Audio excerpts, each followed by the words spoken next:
같이 기도하시겠습니다.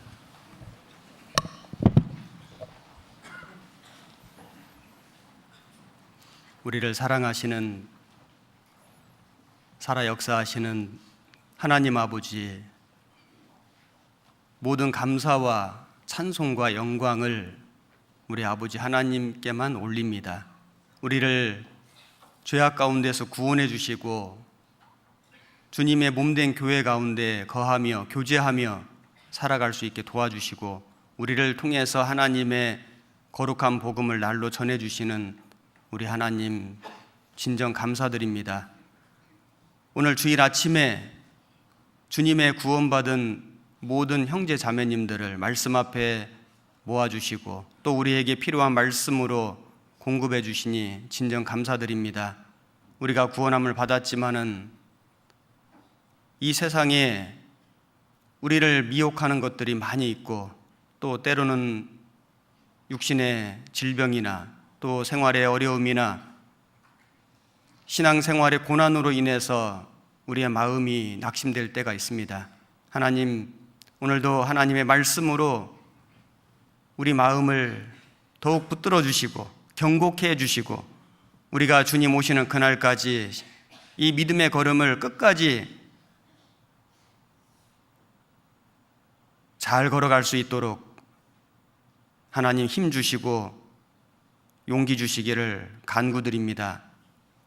이 시간에 전국에 또 전 세계에 하나님의 말씀 앞에 모인 모든 교회마다 주님께서 함께해 주시옵소서. 또 지금 공주 수양관에서 하나님의 복음의 말씀이 전해지고 있습니다. 추계 수양에 참석하신 모든 분들, 특별히 이번에 말씀을 듣고 구원함을 받아야 할 그 귀한 영혼들, 한 사람도 잃어지는 영혼들이 없이 모든 사람이 구원함을 받을 수 있도록 성령께서 도와주시고 함께해 주시옵소서. 오늘 모든 말씀의 시종도 우리 주 성령께 온전히 의지하옵고 우리를 사랑하시는 우리 구주 예수님 이름으로 기도드렸습니다. 아멘. 같이 찬송해 주시겠습니다.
같이 성경 사무엘상 24장을 찾겠습니다.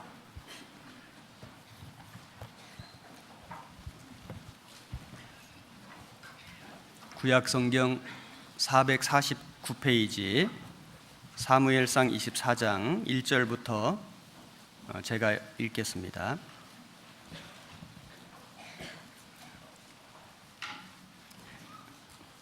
사울이 블레셋 사람을 따르다가 돌아오매 혹에 그에게 고하여 가로되 보소서 다윗이 엔게디 황무지에 있더이다. 사울이 온 이스라엘에서 택한 사람 3천을 거느리고 다윗과 그의 사람들을 찾으러 들염소 바위로 갈새 길가 양에 우리에 이른즉 굴이 있는지라. 사울이 그 발을 가리우러 들어가니라.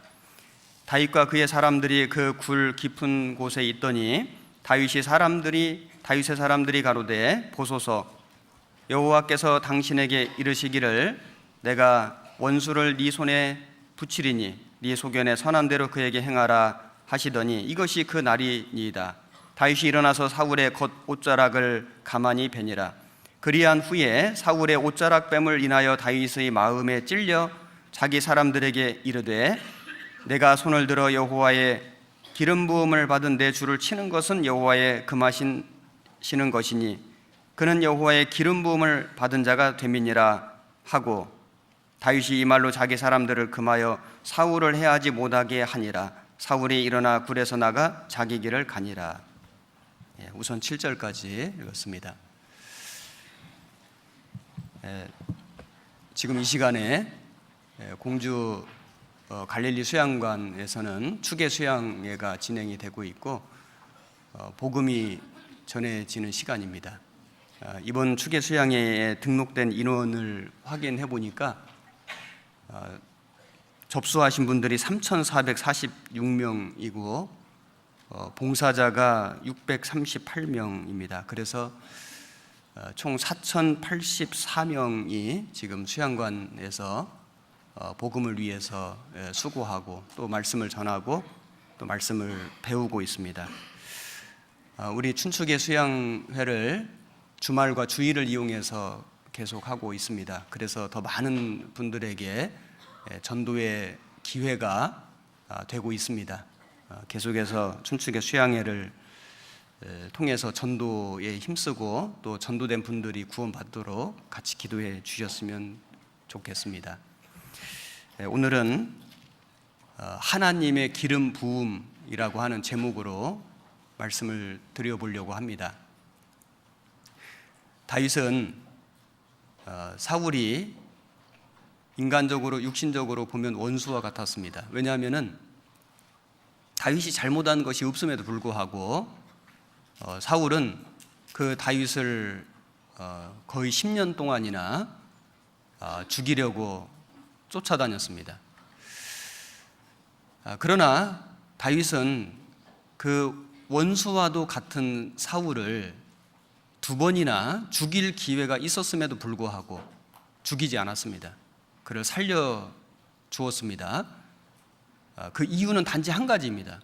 그 사울 왕이 하나님의 기름 부음을 받으신 자였다. 이 이유 한 가지만으로 다윗은 끝까지 그 사울을 죽이지 않고 그 사울을 존귀하게 여겼다. 성경은 이렇게 기록하고 있습니다. 반면에 사울은 그 다윗이 자기를 대신해서 하나님의 기름 부음을 받은 사람인데 그 다윗을 미워했습니다. 시기했습니다. 그 사울이 그 다윗을 죽이기 위해서 오랜 시간 동안을 세월을 허비하고 낭비했습니다. 그런데 그 결과를 보십시오. 결과를 보면 사울은 전쟁터에서 비참하게 죽었습니다. 사울의 집은 점점점 몰락해 갔습니다. 다윗은 이후에 이스라엘 온 백성들에게도 기름 부음을 받았고 왕이 되었습니다. 40년간을 이스라엘을 잘 다스렸습니다. 다윗의 집은 점점점 강성하여 갔다. 왜냐하면 하나님이 그와 함께 계셨다. 성경은 이렇게 기록하고 있습니다. 하나님의 기름 부음을 받은 사람을 어떻게 대하느냐에 따라서 그 결과가 너무나 달라졌다는 것을 알 수 있습니다. 하나님의 기름 부음을 받은 분이 성경에 나옵니다. 그 중에 가장 대표적인 분은 물론 예수 그리스도이십니다. 예수 그리스도, 그 그리스도라는 그 말 자체가 기름 부음을 받다 이런 뜻이죠. 메시아, 히브리어로는 메시아, 헬라어로는 그리스도, 기름 부음을 받다는 뜻입니다. 그 예수님은 하나님의 기름 부음을 받으신 분이었습니다. 성령으로 태어나시고 성령으로 역사하셨고 성령 역사로 죽으시고 부활하시고 승천하셨습니다. 성령의 역사로 다시 오십니다. 그 기름 부음을 받으신 그 예수님을 우리가 어떻게 대하느냐에 따라서 우리의 운명이 완전히 달라진다고 할 수 있습니다. 그 예수님을 영접하는 사람에게는 영생이 주어지고 이 땅에서도 축복이 주어집니다. 그러나 그 예수님을 배척하는 사람에게는 영벌이 주어지고 영원한 멸망이 따라갑니다. 그리고 또 그 하나님의 기름 부음을 받은 사람들이 누구냐? 구원받은 성도들입니다.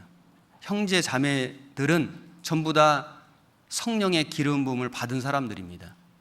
우리가 구원을 받을 때 성령이 우리 가운데 오셨습니다.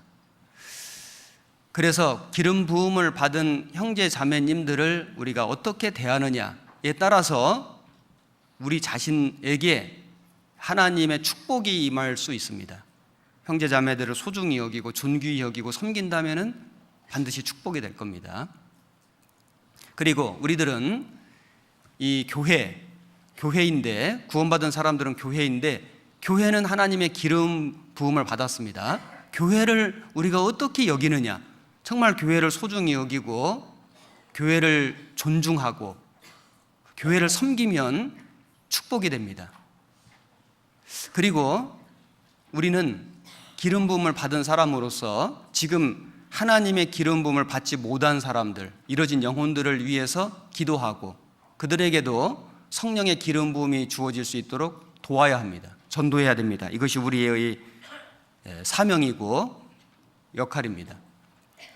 예수님은 삼중 직분을 가지셨다고 할 수 있는데, 예수님은 선지자이셨고 제사장이셨고 왕이셨습니다. 이 모든 직분은 기름 부음을 받는 그런 직분들인데, 기름 부음을 받았다는 것은 하나님이 직접 부르셨다, 세우셨다, 임명하셨다 이런 뜻입니다. 예수님은 선지자로서 하나님의 뜻을 전하셨고 제사장으로서 우리를 위한 중보 기도를 드려주시고 직접 자기 자신이 그 제물이 되셨습니다. 예수님은 왕이시죠. 유대인으로 왕으로 오셨고 지금도 왕으로 다스립니다. 장차 세세토록 왕노릇 하실 분이십니다. 그런데 그 하나님의 기름 부음을 받은 그 예수님이 그런 삼중 직분을 가지셨던 것처럼 그 예수님으로 말미암아 성령의 기름 부음을 받은 우리들은, 우리 형제 자매님들은 역시 삼중 직분을 가지고 이 세상에 살아간다고 할 수 있습니다. 우리도 선지자로서 하나님의 복음을 전하고 또 제사장으로서 이 세상과 하나님 사이의 중보자가 되어서 기도하고, 그리고 우리 자신의 삶을 산제물로 하나님께 드리는, 그리고 우리도 왕으로서 주님과 함께 다스리는데 우선은 자기를 다스리고 내 마음과 내 생활을 다스리고 우리 가정을 다스리고 또 교회를 다스리고 그리고 세상을 다스리고 이 세상의 권세 잡은 마귀와 싸워 이기고 승리하며 장차 우리 주님의 나라에서 영원토록 왕노릇하게 될 소망을 갖고 있는 겁니다. 오늘 이런 내용을 가지고 말씀을 좀 상고해 보려고 합니다. 우선 읽었던 말씀 본문을 다시 좀 보겠습니다. 4절에 보면 다시 읽겠습니다. 다윗의 사람들이 가로되 보소서, 여호와께서 당신에게 이르시기를 내가 원수를 네 손에 붙이리니 네 소견에 선한 대로 그에게 행하라 하시더니 이것이 그 날이니이다. 다윗이 일어나서 사울의 겉 옷자락을 가만히 베니라. 여기 사울이 다윗을 죽이려고 지금 계속 추격하고 있는데 한 굴에 이르러서 발을 가리우러 들어가니라. 이 발을 가리운다는 것은 히브리 사람들의 관용적인 표현인데 잠을 잔다 이런 뜻도 있지만은 여기서는 용변을 본다 이제 이런 의미입니다. 왜냐하면은 잠을 잘 때는 그 군사들이 지켜줄 수 있잖아요. 그런데 이제 용변 보러 간 거기 때문에 이 사울이 혼자 있는 겁니다. 그래서 굴 입구에서 발을 가리우러 지금 여기 이제 들어갔는데 이미 다윗이 그 굴 깊은 곳에 다 있는 겁니다. 그래서 사울이 굴 입구에 있는 것을 이제 알게 된 거고 혼자 있었기 때문에 얼마든지 죽일 수 있는 아주 절호의 그런 기회였습니다. 그러나 다윗은 사울을 죽이지 않고 그의 겉 옷자락을 가만히 베니라. 옷자락만 살짝 베어왔습니다. 그럼에도 불구하고 다윗이 그 옷자락 벤 그것 때문에 마음에 찔려 했습니다. 이 다윗이 어떤 마음을 가지고 있었는지를 우리가 알 수 있습니다. 그리고 말하기를 내가 여호와의 기름 부음 받은 자를 죽일 수 없다. 그것은 하나님의 금하시는 것이다. 이 다윗이 하나님이 기름 부어주셨다는 이것을 얼마나 존귀하게 여겼다는 걸 알 수 있습니다. 자, 이 사실을 사울이 이제 알게 되었습니다. 사울이 그 다윗을 축복했습니다. 24장 16절입니다. 다윗이 사울에게 이같이 말하기를 마침에 사울이 가로되 내 아들 다윗아 이것이 네 목소리냐 하고 소리를 높여 울며 다윗에게 이르되 나는 너를 학대하되 너는 나를 선대하니 너는 나보다 의롭도다. 네가 나 선대한 것을 오늘 나타내었나니 여호와께서 나를 네 손에 붙이셨으나 네가 나를 죽이지 아니하였도다. 사람이 그 원수를 만나면 그를 평안히 가게 하겠느냐? 네가 오늘날 내게 행한 일을 인하여 여호와께서 네게 선으로 갚으시기를 원하노라.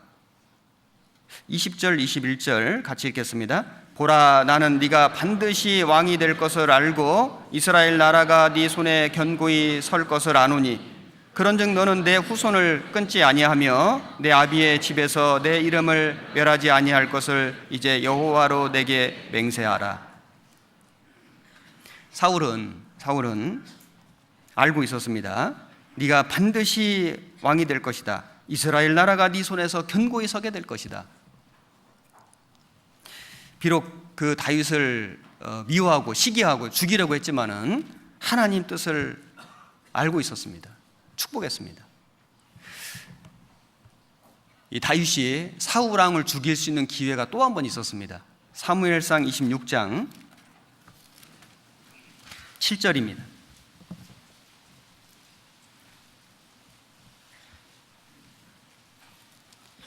다윗과 아비새가 밤에 그 백성에게 나아가 본즉 사울이 진 가운데 누워 자고 창은 머리 곁 땅에 꽂혔고 아브넬과 백성들은 그를 둘러 누웠는지라. 아비새가 다윗에게 이르되 하나님이 오늘날 당신의 원수를 당신의 손에 붙이셨나이다. 그러므로 청하오니 나로 창으로 그를 찔러서 단번에 땅에 꽂게 하소서. 내가 그를 두 번 찌를 것이 없으리이다. 다윗이 아비새에게 이르되 죽이지 말라. 누구든지 손을 들어 여호와의 기름 부음을 받은 자를 치면 죄가 없겠느냐? 또 가로되 여호와께서 사시거니와 여호와께서 그를 치시리니 혹 죽을 날이 이르거나 혹 전장에 들어가서 망하리라. 내가 손을 들어 여호와의 기름 부음을 받은 자를 치는 것을 여호와께서 금하시나니 너는 그의 머리 곁에 있는 창과 물병만 가지고 가자 하고 다윗이 사울의 머리 곁에서 창과 물병을 가지고 떠나가되 깨든지 이를 보든지 알든지 하는 사람이 없었으니 이는 여호와께서 그들로 깊이 잠들게 하셨으므로 그들이 다 잠이었더라.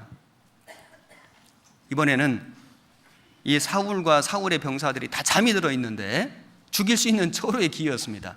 그런데 죽이지 않고 그 물병과 창만 가지고 가자.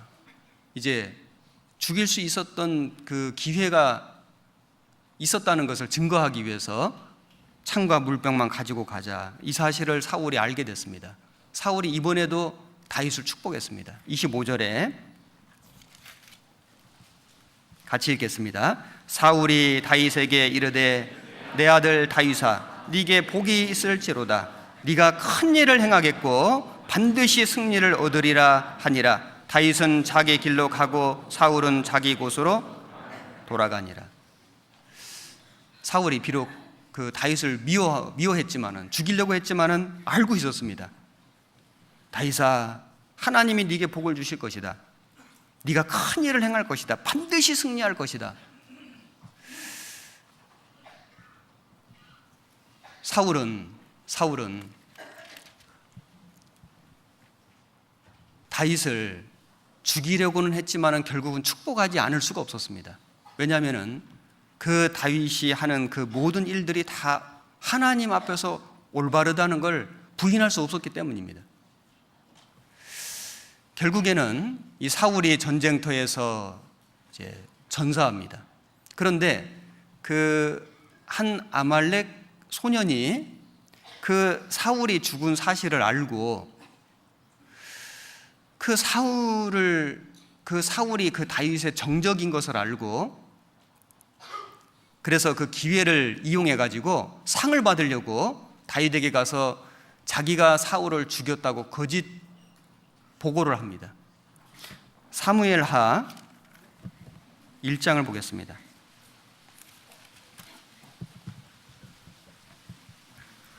사무엘하 1장 7절 463페이지입니다.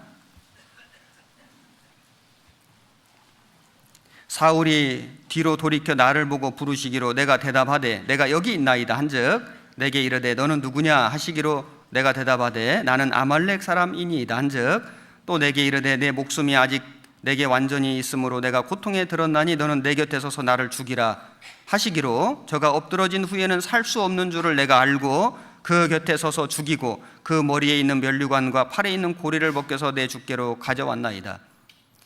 이 아말렉 소년이 이렇게 다윗에게 와서 보고를 했지만은 실제로 사울이 죽은 것은 이제 이런 거죠. 블레셋과 전쟁을 하는데 화살에 맞았습니다. 중상을 입었어요. 이제 살기 어렵게 됐습니다. 그래서 사울이 그 병기든 자에게 나를 찔러라, 나를 죽이라 했는데 그 병기든 자가 너무 두려워서 주저하고 있으니까 사울이 자기 칼을 취해서 그 위에 엎드러져서 죽으니라. 그러니까 사울은 화살을 맞아 죽은 겁니다. 화살에 맞아서 거의 죽어가는 상태에서 스스로 자결했다고 할 수 있겠죠. 자, 이 장면을 이 아말렉 소년이 보았는지 다윗에게 와가지고 내가 그 사울 왕을 죽였습니다. 왜냐하면 사울 왕이 내 곁에 서서 나를 죽이라 하기로 그가 어차피 살 수 없는 줄을 알고 내가 죽였습니다. 이제 이렇게 거짓 보고를 한 겁니다. 이렇게 한 이유는 그 사울이 다윗의 정적인 것을 알고 이제 사울이 죽은 것을 보고하면은 다윗이 기뻐할 줄 알고 또 다윗이 상을 줄 줄 알고 이렇게 거짓 보고를 한 겁니다. 그런데 이 보고를 들은 다윗은 어떻게 했습니까? 다윗은 이 아말렉 소년을 죽였습니다. 왜냐하면은 다윗은 사울 왕이 죽는 걸 원하지 않은 거예요. 여기 14절 보겠습니다. 다윗이 저에게 이르되 네가 어찌하여 손을 들어 여호와의 기름 부음 받은 자 죽이기를 두려워하지 아니하였느냐 하고 소년 중 하나를 불러 이르되 가까이 가서 저를 죽이라 하매 그가 침에 곧 죽으니라. 다윗이 저에게 이르기를 네 피가 네 머리로 돌아갈지어다. 내 입이 네게 대하여 증거하기를 내가 여호와의 기름 부음 받은 자를 죽였노라 함이니라 하였더라. 아말렉 소년이 스스로 말하기를 내가 죽였습니다. 여호와의 기름 부음 받은 자를 죽였노라 함이니라. 그래서 다윗이 네 스스로 말하였으니 너는 죽을 것이다. 죽였습니다. 상은 고소하고 죽게 됐습니다. 다윗은 이 사울이 하나님의 기름 부음을 받은 자였기 때문에 죽이지 않았는데 죽이지 않았을 뿐만 아니라 마음으로도 진심으로 사울을 존중하고 그리고 사울이 죽지 않기를 간절히 바랬다는 걸 알 수 있습니다. 그러니까 형식적으로 사랑한 게 아니다 그 말입니다. 가식으로 한 게 아닌 겁니다. 진심으로 한 겁니다. 그 사실을 알 수 있는 사건이 또 하나 있는데 바로 이어서 보겠습니다. 17절에 다윗이 이 슬픈 노래로 사울과 그 아들 요나단을 조상하고 명하여 그것을 유다 족속에게 가르치라 하였으니 곧 활 노래라. 야살의 책에 기록되었으되 이스라엘아 너의 영광이 산 위에서 죽임을 당하였도다. 오호라 두 용사가 엎드러졌도다. 이 다윗이 슬픈 노래로 이스라엘 백성들에게 이 노래를 가르쳤습니다. 조상했습니다. 24절 이스라엘 딸들아 사울을 슬퍼하며 울지어다. 사울을 슬퍼하며 울지어다. 이 다윗의 마음이 여기 잘 나타나 있죠. 다윗은 사울 왕을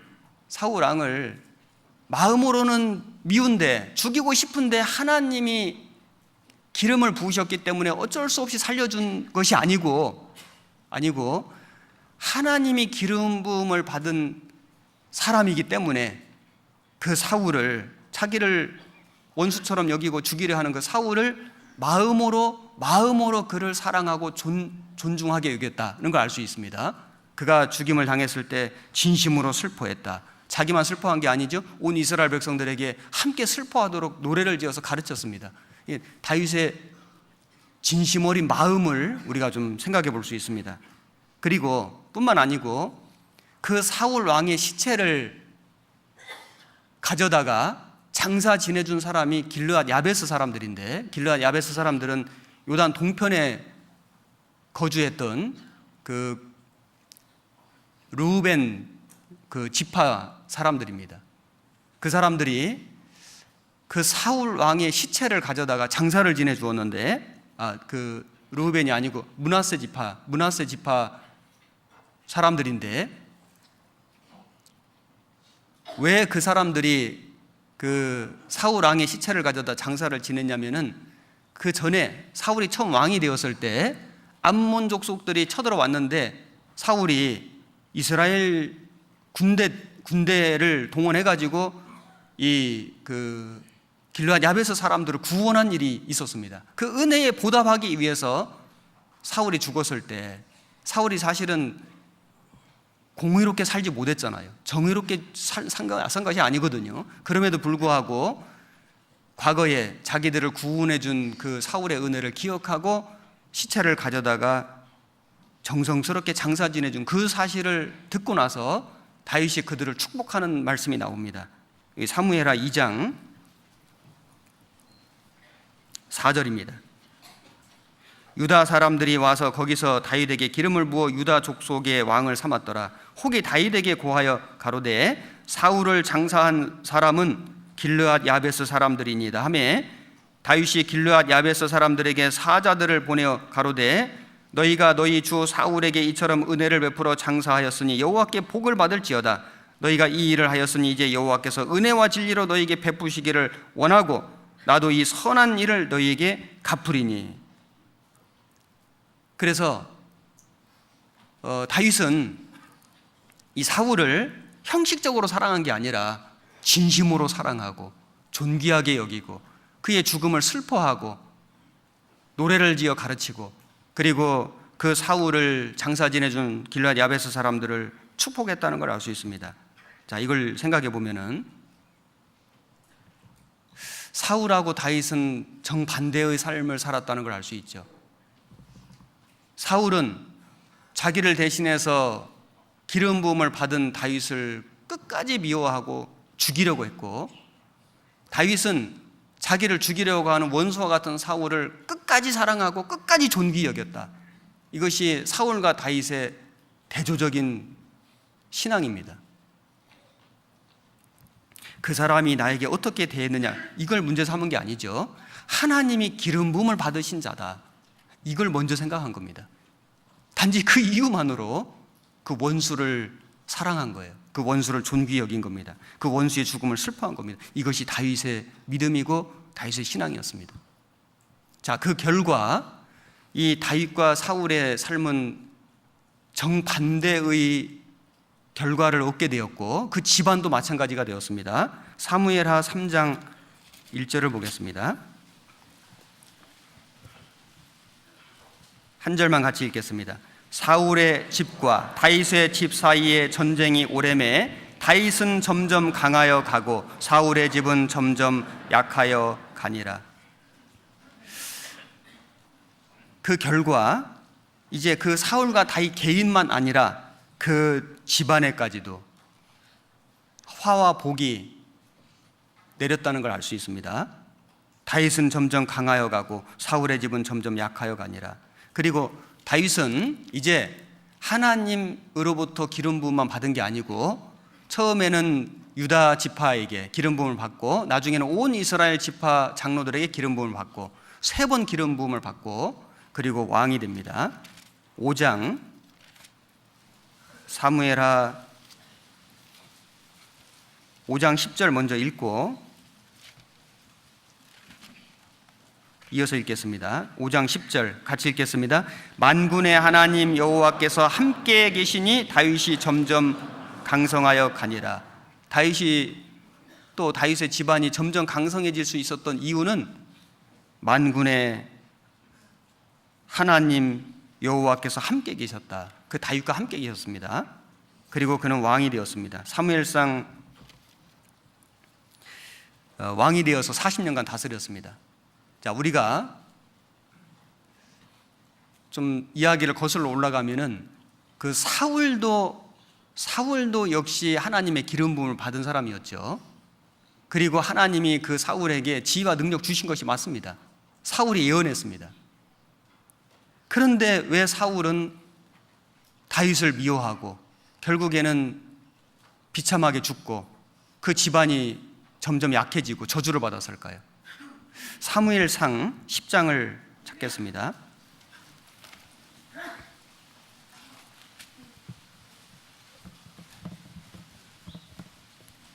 사무엘상 10장 1절입니다.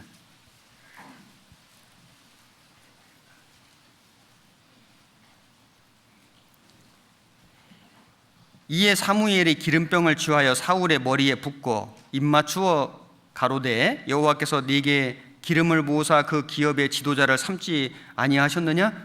자, 사무엘이 이스라엘 백성들이 왕을 주소서 하니까 하나님께 기도하고 그리고 이제 이 사울에게 기름을 부었습니다. 하나님이 사무엘을 통해서 기름을 부어 주신 겁니다. 능력을 주셨습니다. 10절에 그들이 산에 이를 때 선지자의 무리가 그를 영접하고 하나님의 신이 사울에게 크게 임함으로 그가 그들 중에서 예언을 하니,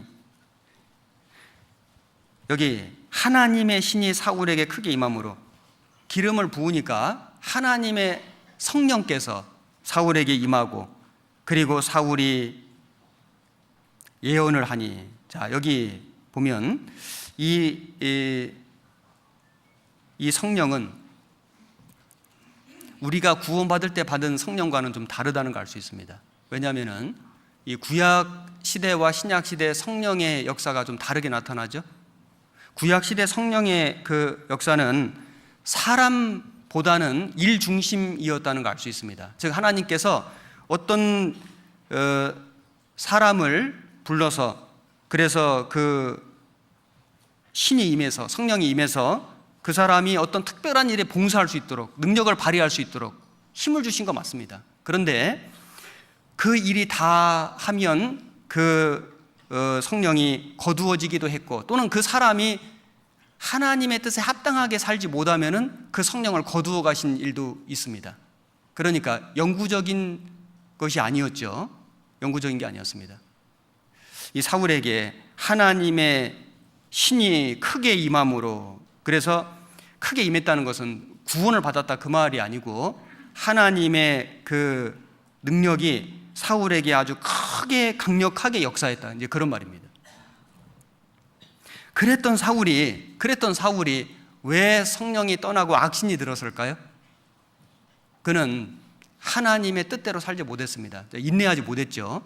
블레셋이 쳐들어왔을 때 그 이레를 기다려서 사무엘이 제사를 지내야 되는데 조급해가지고 그 결국 불신입니다. 자신이 제사를 드렸습니다. 제사 드리기를 마치자마자 사무엘이 온지라 운이 나쁜 게 아니고 믿음이 없었던 겁니다. 그리고 하나님께서 그 사울에게 또 기회 주셨잖아요. 아말렉을 진멸하라. 여기 사무엘상 15장 1절에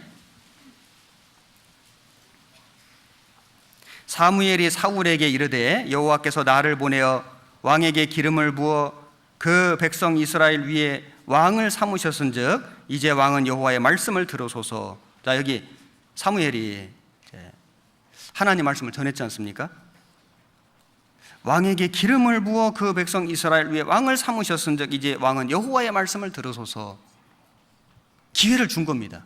그래서 아말렉을 진멸하라 그랬는데 사울이 어떻게 했습니까? 아각 왕은 사로잡고 짐승 중에 좋은 건 살려두었습니다. 이게 무슨 얘기냐면은 자기가 명예와 신리를 다 얻은 거예요. 내가 이 왕을 내가 사로잡았다. 자기 명예를 드러낸 것이고, 그리고 좋은 것은 살려둔 겁니다. 신리를 취한 거죠. 그런데 이게 불순종이잖아요. 하나님의 말씀을 순종한 게 아니고 불순종한 겁니다. 부분적인 순종은 불순종입니다. 자기 뜻대로 한 겁니다. 그래서 사무엘이 이렇게 말했습니다. 22절 사무엘이 가로되 여호와께서 번제와 다른 제사를 그 목소리 순종하는 것을 좋아하심같이 좋아하시겠나이까? 순종이 제사보다 낫고 듣는 것이 수양의 기름보다 나으니 이는 거여가는 것은 사술의 죄와 같고 완고한 것은 사신 우상에게 절하는 죄와 같음이라. 같이 읽겠습니다. 왕이 여호와의 말씀을 버렸으므로 여호와께서도 왕을 버려 왕이 되지 못하게 하셨나이다. 먼저 사울 왕이 하나님을 버렸기 때문에 하나님도 사울 왕을 버리셨다. 이렇게 말씀하셨습니다. 그리고 그 뒤에 이제 성령이 떠나니까 악신이 들어가지고 그때부터 본격적으로 다윗을 이제 죽이기로 마음을 먹고 시도합니다. 사무엘상 18장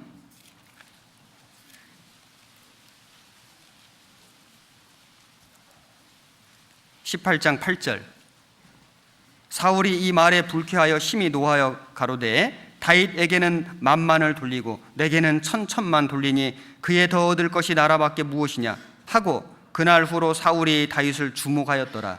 그 이튿날 하나님의 부리신 악신이 사울에게 힘있게 내림에 그가 집 가운데서 야료하는 고로 다윗이 평일과 같이 손으로 수금을 타는데 때에 사울의 손에 창이 있는지라 그가 스스로 이르기를 내가 다윗을 벽에 박으리라 하고 그 창을 던졌으나 다윗이 그 앞에서 2번 피하였더라. 여기 사울에게 악신이 들고 야료하는 고로, 여기 야료한다는 말은 문자적으로 예언한다 그런 뜻인데 여기서는 하나님 말씀을 예언한다 그 뜻이 아니고 그런 어떤 정상적인 예언이 아니라 이제 헛소리 하는 겁니다. 헛소리를 하는 겁니다. 제정신이 아닌 겁니다. 마음이 막 너무 지금 혼잡하고 고민이 많고 아주 번민하는 가운데서 헛소리를 하는 이런 것을 표현한 것입니다. 그래서 사울이 다윗을 죽이려고 창을 던졌습니다. 사울은 하나님께 불순종함으로 하나님을 버렸으므로 하나님이 사울에서 떠나셨습니다. 그 사울은 자기를 대신해서 기름 부음을 받은 그 다윗을 그렇게 미워하고 시기하고 죽이려고 했습니다. 그래서 사울의 그 말년은 아주 비참하게 됐습니다. 그 집안은 점점 몰락해 갔습니다. 다윗은 그 사울을 끝까지 사랑하고 존중하고 그의 죽음을 슬퍼했습니다. 그래서 다윗은 점점 강성하여 가고 그 모든 집안도 역시 강성해져 갔습니다. 이것이 사울과 다윗의 대조적인 삶입니다. 자, 이것을 통해서 우리가 받는 아주 너무나 중요한 교훈이 있습니다. 자, 하나님의 기름 부음을 받은 사람들이 물론 많이 있는데 성경에 나오는 가장 대표적으로 하나님의 기름 부음을 받은 분이 누구냐? 예수 그리스도입니다. 예수 그리스도께서는 말 그대로 그리스도라는 이름이 기름 부음을 받은 자다 이런 뜻입니다. 마리아에게서 그리스도라 칭하는 예수가 나시니라. 그리스도라 칭하는 예수가 나시니라. 예수님은 그리스도셨습니다. 하나님의 기름 부음을 받은 분이었습니다. 그 안드레가 자기 친형제 시몬 베드로죠. 그 시몬 베드로를 찾아가서 뭐라고 말했습니까? 내가 메시아를 만났노라. 메시아는 번역하면 그리스도라. 메시아, 히브리어로 메시아, 헬라어로 그리스도입니다. 안드레가 내가 그리스도를 만났다, 이렇게 전도했습니다. 베드로가 나중에 뭐라고 고백했습니까? 주는 살아계신 그리스도시요 하나님의 아들이십니다. 이렇게 믿음의 고백을 했습니다. 주는 그리스도시요 살아계신 하나님의 아들이십니다. 예수님은 기름 부음을 받은 분이었습니다. 하나님에 의해서 세워짐을 받은, 하나님에 의해서 그 성령과 능력을 친히 받으신, 그래서 그 성령과 능력으로 기적을 행하시고 결국에는 우리를 위해서 구속 사역을 완성해 주신, 그리고 부활하시고 승천하시고 다시 오시는 그분은 진정 그리스도이셨습니다. 그리스도라는 그 말이 메시아이고, 그 말이 우리말로는 이제 기름 부음을 받은 자 또는 우리를 구원하시는 자, 구세주라고 할 수 있죠. 히브리어로 원래 원어는 메시아흐인데 우리말 성경에는 메시아로 되어 있습니다. 그리고 고대 헬라어에는 크리오라고 되어 있는데 현대 헬라어로는 크리스토스라고 하고 우리말로 그리스도라고 하는 거예요. 그래서 이제 우리 성경에는 그리스도로 되어 있습니다. 구약 성경에 보면은 예수님이 기름 부음을 받은 자라는 예언들이 많이 나옵니다. 그 예언 그대로 예수님은 기름 부음을 받으시고 이 세상에 오신 겁니다. 다니엘서를 보겠습니다. 다니엘서 9장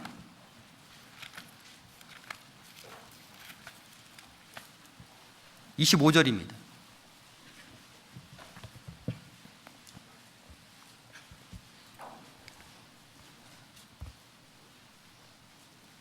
구약성경 1249페이지 25절 제가 읽겠습니다.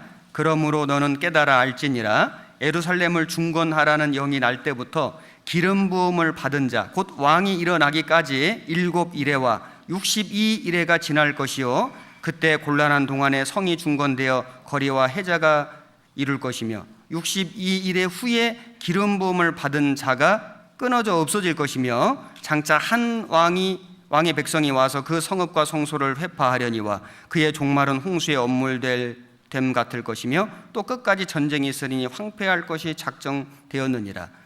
여기 다니엘의 70일의 예언, 아주 유명한 예언인데 여기에 보면 69일회가 지난 후에, 즉 7일회와 62일회가 지날 것이요 그 다음에 기름 부음을 받은 자, 곧 왕이 일어난다. 여기 기름 부음을 받은 자, 그 나나주에 보면 1번 메시아 이렇게 되어 있죠. 예수 그리스도입니다. 예수 그리스도는 기름 부음을 받은 자, 곧 왕으로서 오십니다. 그래서 69일회가 지난 후에 AD 32년에 예수님이 예루살렘 성에 나귀 타고 입성하신 이 예언이 정확하게, 아주 날짜까지 정확하게 이루어졌다는 것을 학자들이 증명하고 있습니다. 그리고 62일회가 지난 후에 기름 부음을 받은 자가 끊어져 없어질 것이며 메시아의 죽음입니다. 십자가 죽으시는 겁니다. 그리고 장차 한 왕의 백성이 와서 성읍과 성소를 회파하려니와, 우선 그 당시에 있어서는 그 로마의 타이터스라고 할 수 있고 예루살렘 성을 회파했죠. 장차 올 적그리스도를 이야기하는 것입니다. 성경에 보면은 이미 구약 성경에 예수님은 그리스도시다, 하나님의 기름 부음을 받은 자다 예언되어 있습니다. 많은 예언이 있습니다. 이사야 61장도 찾겠습니다.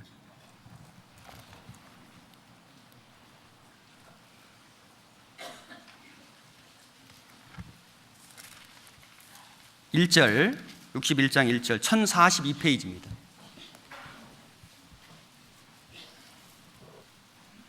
(1절) 2절 같이 읽겠습니다. 주 여호와의 신이 내게 임하셨으니 이는 여호와께서 내게 기름을 부으사 가난한 자에게 아름다운 소식을 전하게 하려 하심이라. 나를 보내사 마음이 상한 자를 고치며 포로된 자에게 자유를, 갇힌 자에게 노임을 전파하며 여호와의 은혜의 해와 우리 하나님의 신원의 날을 전파하여 모든 슬픈 자를 위로하되. 자, 여기 보면 여호와의 신이 내게 임하셨으니, 성령이죠. 내게 임하셨으니 1인칭 단수입니다. 내게 기름을 부으사, 그 다음에 나를 보내사 마음이 상한 자를 고치며. 이 내가 누굴까요? 예수님이십니다. 성령이 예수님에게 임하셨는데 어떻게 임하셨냐? 기름을 부으는 것처럼. 그래서 2절에 보면 은혜의 해와 우리 하나님의 신원의 날을 전파하며. 이 은혜의 해, 예수님 초림이죠. 초림하셔서 우리를 구속하시는 일을 해주시는 그 은혜, 그리고 신원의 날, 끝까지 주님의 복음을 배척한 사람들을 심판하시는, 복수하시는 예수님의 재림. 그래서 은혜의 해와 신원의 날은 문장상으로는 붙어 있지만 시대적으로는 2000년 차이가 있는 겁니다. 여기 예수님이 여호와의 성령으로 기름 부음을 받으신 분이다, 이것을 예언했는데, 이 예언 그대로 예수님은 하나님의 기름 부음을 받은 자로 오셨습니다. 이 성경 구절을 예수님이 직접 인용하셨습니다. 누가복음 4장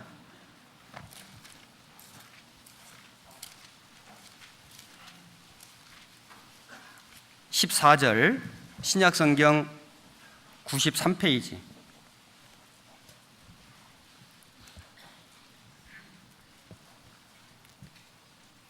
예수께서 성령의 권능으로 갈릴리에 돌아가시니 그 소문이 사방에 퍼졌고 친히 그 여러 회당에서 가르치심에 무사람에게 칭송을 받으시더라.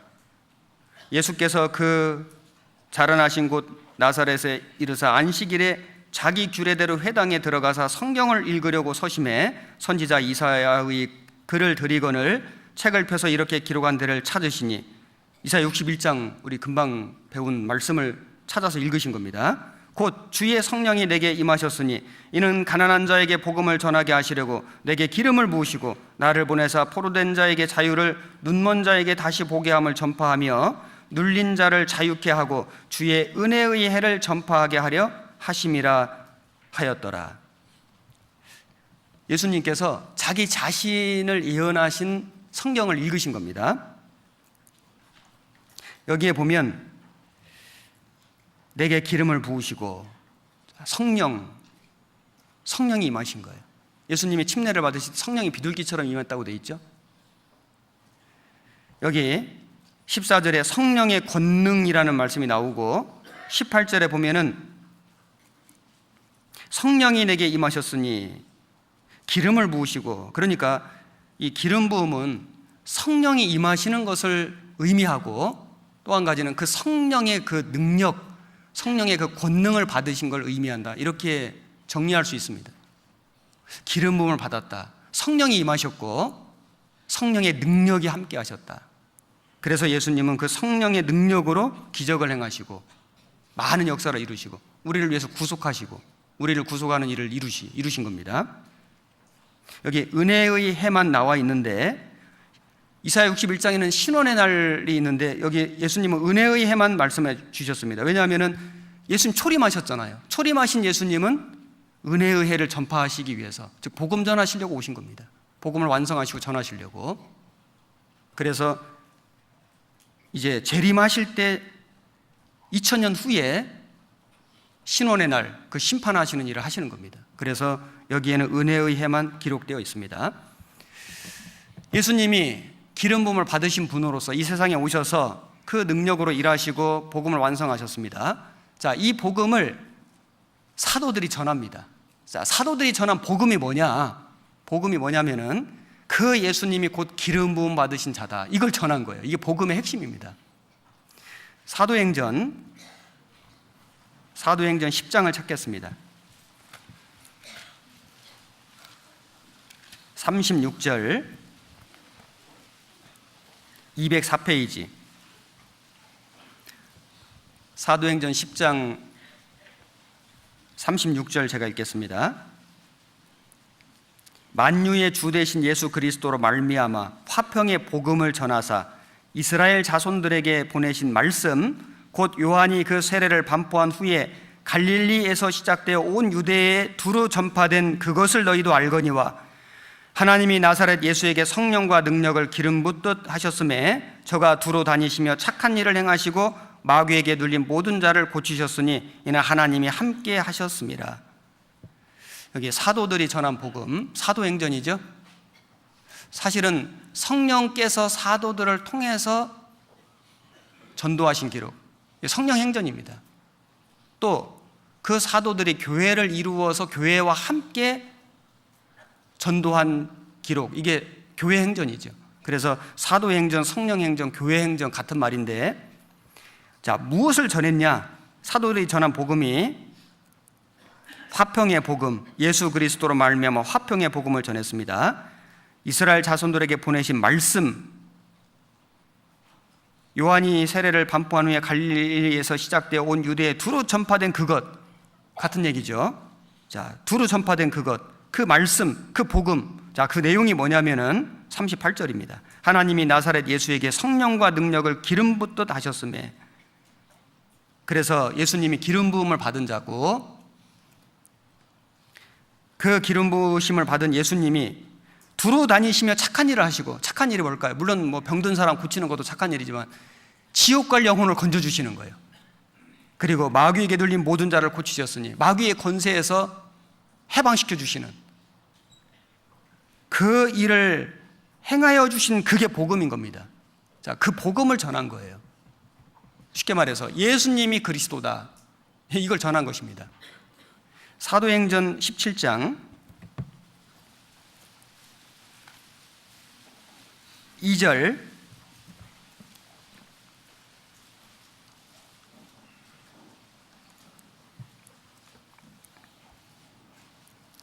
(2절) 3절 같이 읽겠습니다.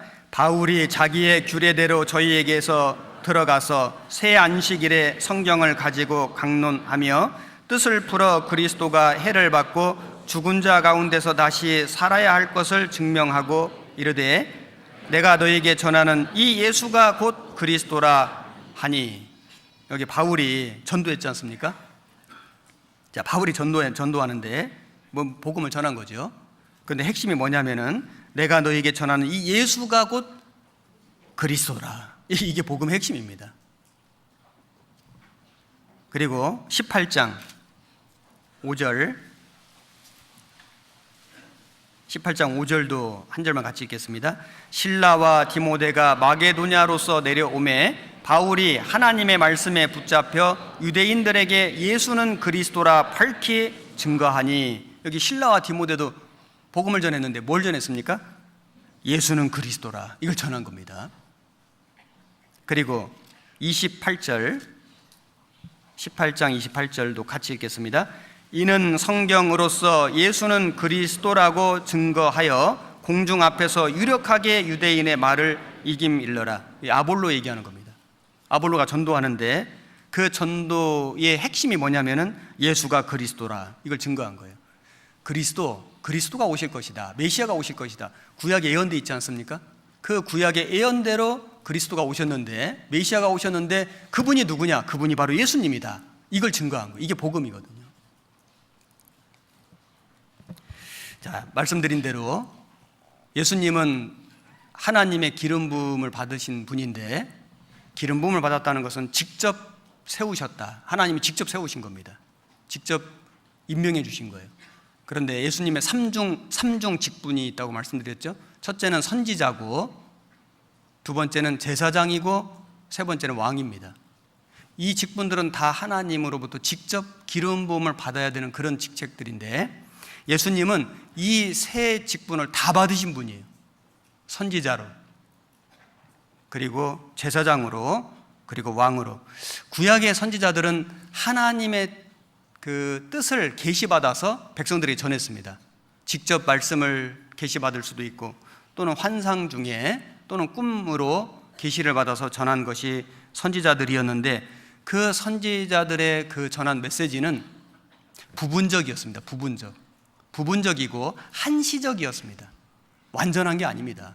그런데 예수님은 선지자로서의 역할을 하셨는데 하나님의 뜻을 완전하게 말씀하셨고 하나님의 뜻을 완전하게 전하신 것입니다. 그것이 구약의 선지자들과 예수님과의 아주 큰 차이라고 할 수 있습니다. 히브리서 1장을 찾겠습니다. 히브리서 1장 1절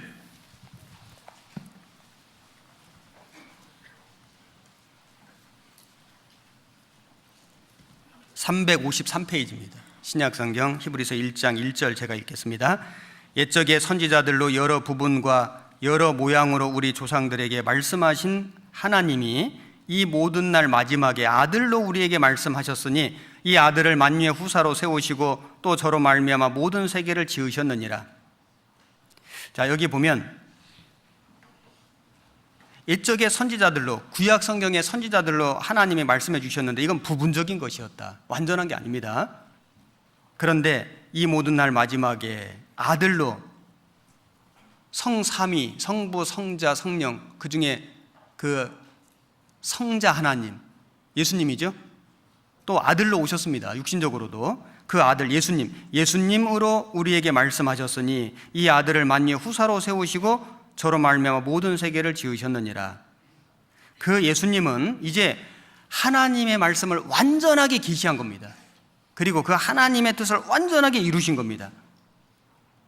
모세가 하나님의 선지자였습니다. 그런데 그 모세가 말하기를 네 형제 중에 나와 같은 선지자 하나를 너를 위하여 일으키시니 너희는 그의 말을 들을지니라. 나와 같은 선지자 하나를 일으킬 것이다. 그분이 바로 예수님이었는데 모세는 예수님을 알고 있는 겁니다.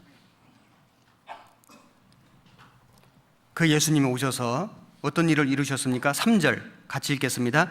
이는 하나님의 영광의 광채시요 그 본체의 형상이시라. 그의 능력의 말씀으로 만물을 붙드시며 죄를 정결케 하는 일을 하시고 높은 곳에 계신 위엄의 우편에 앉으셨느니라. 구약의 선지자들은 장차 메시아 그리스도가 오셔서 어떤 일을 하실 것을 예언했고, 예수님은 선지자로서 오셔서 그 하나님의 뜻을 완전하게 계시하시고 이루신 거예요. 죄를 정결케 하는 일을 하셨습니다. 예수님은 선지자로서 기름 부음을 받았고, 그리고 대제사장으로서 기름 부음 받았습니다. 구약의 대제사장들은 제물을 잡아가지고 백성들과 하나님 사이에 중보 역할을 했습니다. 기도를 했죠. 그 제사를 이렇게 주관했습니다. 그런데 예수님은 이 세상에 오셔서 자기 자신이 희생 제물이 되어주시고, 그리고 자기 자신을 들여서 희생 제물이 되어주시는 그 제사를 직접 주관해 주시는 대제사장이셨습니다. 성경에 예수님이 영원한 제사장이다 이렇게 예언되어 있습니다. 시편 110편을 보겠습니다.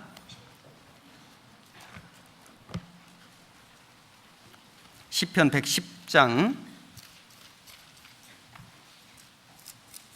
4절입니다. 885페이지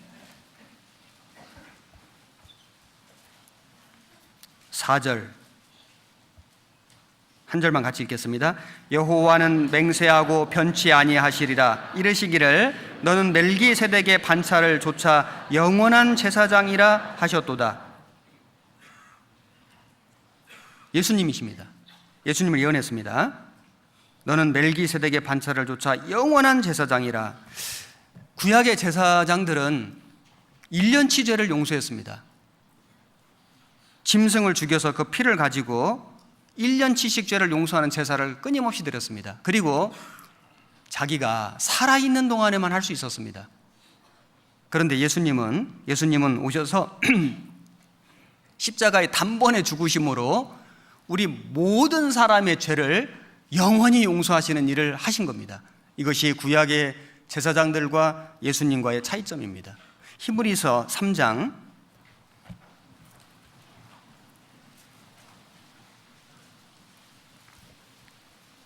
1절입니다. 히브리서 3장 1절 354페이지 같이 한 절 읽겠습니다. 그러므로 함께 하늘의 부르심을 입은 거룩한 형제들아, 우리의 믿는 도리의 사도시며 대제사장이신 예수를 깊이 생각하라. 대제사장이시라고 성경 말씀하시죠. 4장 14절 같이 읽겠습니다. 그러므로 우리에게 큰 대제사장이 있으니 승천하신 자 곧 하나님 아들 예수시라. 우리가 믿는 도리를 굳게 잡을지어다. 우리에게 큰 대제사장이 있다. 예수님, 승천하신 예수님이십니다. 5장 8절. 그가 아들이시라도 받으신 고난으로 순종함을 배워서 온전하게 되었은즉 자기를 순종하는 모든 자에게 영원한 구원의 근원이 되시고 하나님께 멜기세덱의 반차를 좇은 대제사장이라 칭하심을 받았느니라. 시편 110편의 예언이 그대로 이루어졌죠. 히브리서 6장 20절 같이 읽겠습니다. 그리로 앞서 가신 예수께서 멜기세덱의 반차를 좇아 영원히 대제사장이 되어 우리를 위하여 들어가셨느니라. 영원히 대제사장이 되어 한 번 죽으심으로 우리의 죄를 영원히 용서해 주셨습니다. 그래서 염소와 송아지의 피로 아니하고 오직 자기 피로 영원한 속죄를 이루사 단번에 성소에 들어가신 그 일을 이루신 것입니다.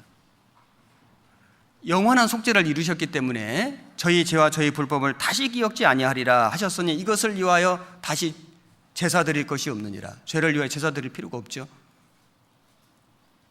구약의 제사장과 예수님의 차이는 한시적인 것이냐 영원한 것이냐. 예수님이 영원한 제사를 드리신 겁니다. 자기 자신이 제물이 되어 주셨습니다.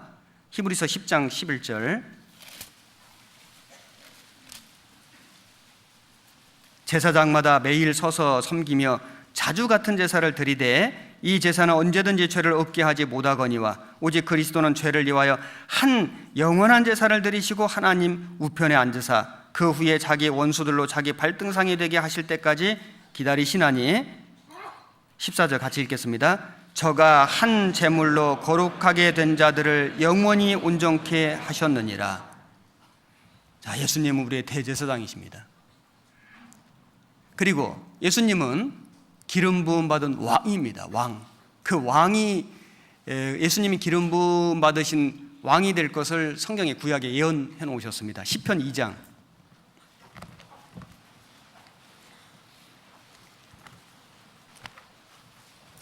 6절 805페이지입니다. 내가 나의 왕을 내 거룩한 산 시온에 세웠다 하시리로다. 내가 영을 전하노라. 여호와께서 내게 이르시되 너는 내 아들이라. 오늘날 내가 너를 낳았도다. 내게 구하라. 내가 열방을 유업으로 주리니 네 소유가 땅 끝까지 이르리로다. 네가 철장으로 저희를 깨뜨리며 질그릇같이 부수리라 하시도다. 여기 보면 7절에 너는 내 아들이라.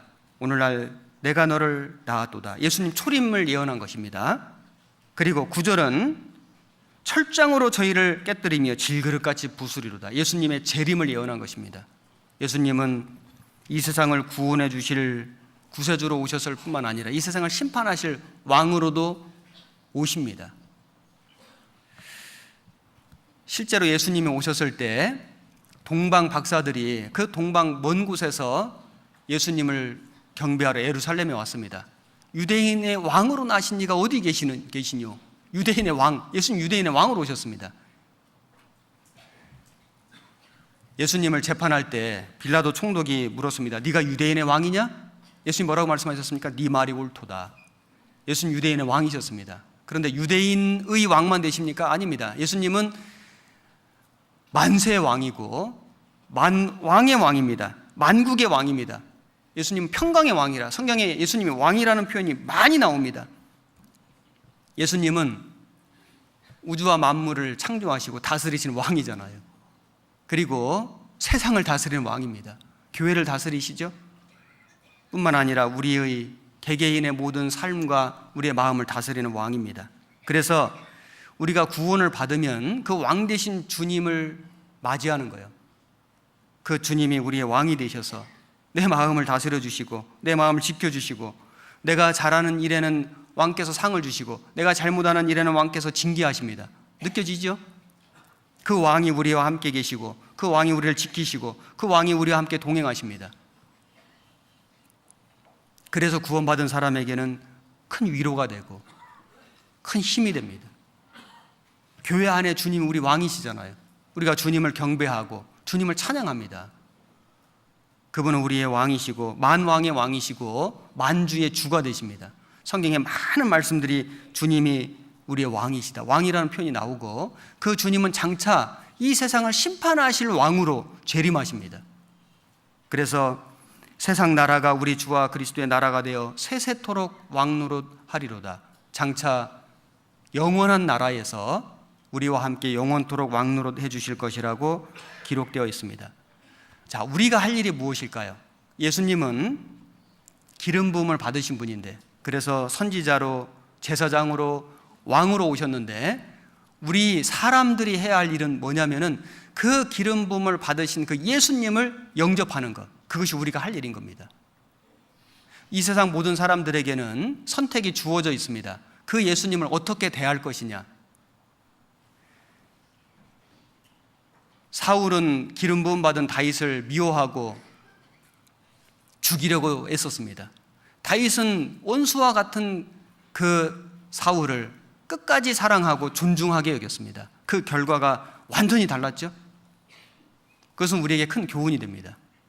이제 하나님의 기름 부으심을 받은 선지자요 제사장이요 왕으로 오신 그 예수님을 우리는 어떻게 대할 것이냐. 이스라엘 백성들은 그 예수님을 미워했습니다. 그 예수님 배척했습니다. 십자가에 못 박아 죽였습니다. 그 결과 그들은 1900년, 약 2000년간 전 세계에 흩어져서 방황하며 엄청난 박해를 받았습니다. 그것이 우리가 보는 인간의 역사이지 않습니까? 이것은 우리에게 교훈이 됩니다. 우리가 예수님을 어떻게 대할 것이냐. 영접하는 자, 곧 그 이름을 믿는 자들에게는 하나님의 자녀가 되는 권세를 주셨다. 백성들은, 이스라엘 백성들은 영접지 아니하였으나 영접하는 자, 우리입니다. 우리 영접했잖아요. 하나님의 자녀가 됐습니다. 하나님이 엄청난 축복을 우리에게 내리신 것입니다. 끝까지 그 예수님을 배척하는 사람들은 그 성령을 회방하는 죄를 짓는 것이다. 성경이 이렇게 경고하고 있습니다. 마가복음 3장입니다. 28절 57페이지 신약 성경 28절 제가 읽겠습니다. 내가 진실로 너희에게 이르노니 사람의 모든 죄와 무릇 회방하는 회방은 사하심을 얻되 누구든지 성령을 회방하는 자는 사하심을 영원히 얻지 못하고 영원한 죄에 처하느니라 하시니. 자, 여기 성령을 회방하는 자는 사하심을 얻지 못한다. 이 세상의 어떤 죄도 예수님의 보혈로 다 사하심을 받을 수 있지만은 그 예수님의 보혈로도 사하심을 얻을 수 없는 유일한 죄가 성령을 회방하는 것입니다. 성령이 무슨 일을 하시죠? 성령이 예수님의 하시는 일을 증거하는 일을 하잖아요. 성령이 그 복음을 증거하는 일을 하시잖아요. 그런데 그 성령이 그 증거하는 그 복음을 불신하고 끝까지 배척하는 그 사람은 영원히 사하심을 얻을 수가 없다. 그 죄는 예수님 보혈로도 씻을 수가 없는 겁니다. 지금 우리 주변에 얼마나 많은 사람들이 그 예수님을 싫어합니다. 그 예수님을 미워합니다. 그 예수님의 그 복음을 불신합니다. 그 예수님의 복음을 배척합니다. 그들이 받을 형벌을 생각하면 참 두렵죠. 두렵습니다. 우리 주변에 우리가 전도를 하다가 보면은 어떤 사람은 마음이 너무나 강팍하죠. 어떤 사람은 오히려 전도하는 사람을 핍박합니다. 마음에 좀 때로는 미워하는 마음이 생길 수도 있지만 그건 잠시고 우리는 금방 그 영혼을 불쌍히 여기는 마음을 갖게 됩니다. 왜냐하면 그 영혼이 장차 받을 형벌을 생각하면 불쌍하지 않을 수가 없는 겁니다. 그래서 또 전도하는 겁니다. 성령을 회방하는 자는 영원히 사하심을 얻지 못하기 때문인 것입니다. 자, 우리는 하나님의 기름 부음을 받은 그 예수님을 영접한 사람들입니다. 우리는 또한 그 예수님을 영접할 뿐만 아니라 그 예수님 기름 부음을 받은 그 예수님을 영접한 또 다른 사람들, 형제 자매님들이죠. 그 형제 자매님들, 그 기름 부음을 받은 분들입니다. 그분들을 어떻게 대할 것이냐. 그 형제 자매들을 정말 귀하게 여기고 사랑하고 존중하고 섬기면 그것이 우리에게 축복이 됩니다. 그 구원받은 사람들이 모여 있는 곳이 교회잖아요. 교회. 오순절날 성령이 강림했습니다. 그래서 많은 사람들이 이 구원을 받았는데 그 구원 받을 때 성령이 역사하셨습니다. 성령이 내려오셨습니다.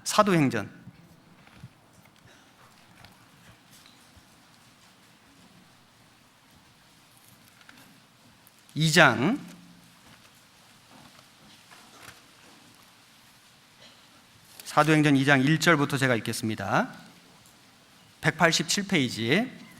오순절날이 이미 이름에 저희가 다 같이 한 곳에 모였더니 호련히 하늘로부터 급하고 강한 바람 같은 소리가 있어 저희 앉은 온 집에 가득하며 불의 혀같이 갈라지는 것이 저희에게 보여 각 사람 위에 임하여 있더니 저희가 다 성령의 충만함을 받고 성령이 말하게 하심을 따라 다른 방언으로 말하기를 시작하니라. 여기 오순절 성령 강림이 기록되어 있습니다.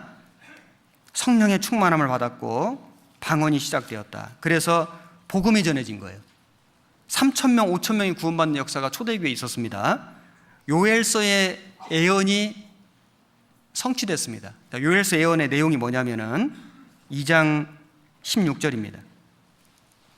이는 곧 선지자 요엘로 말씀하신 것이니 일러서되 하나님이 가라사대 말세에 내가 내 영으로 모든 육체에 부어주리니 하나님의 성령이 모든 사람에게 부어질 것이다.